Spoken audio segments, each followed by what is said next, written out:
Good day, I am Lucky Bleza. I will demonstrate how to create a LAN cable. This is the tools that we are needed.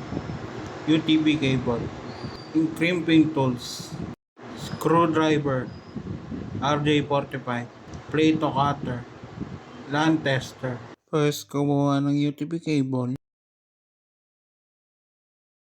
at kunin ng wire stripper at balatan ito.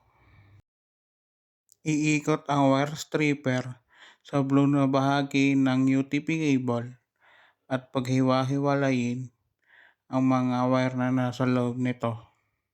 Kunin ng Plato cutter, putulin ang plastic na nasa gitna ng UTP cable.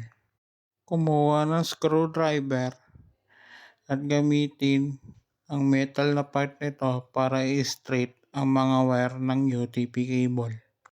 Kumuha ng RJ45. Kung tama na ang ginawang colorway sa UTP cable, pwede mo na ito ipasok sa loob ng RJ45.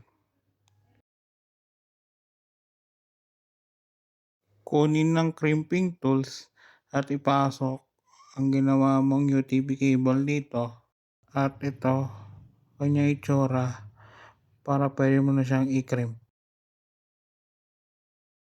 Tapos mo i-crimp, kunin ng Plato cutter, putulin ang excess na wire na nakalabas dito.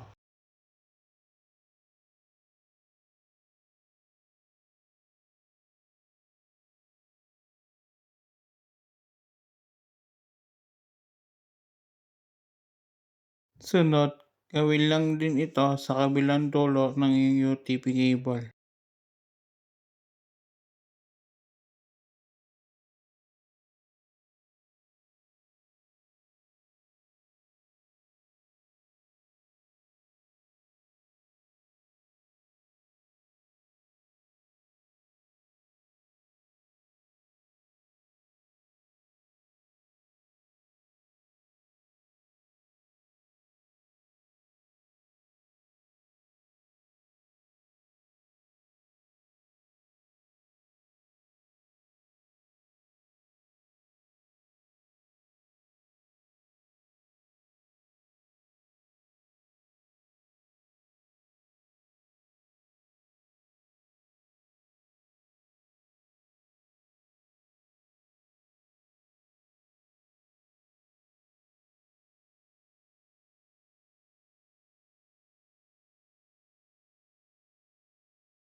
Pagtapos mo nang gawin, kunin mo na ang LAN tester para matignan mo kung gumagana ang UTP cable na iyong ginawa.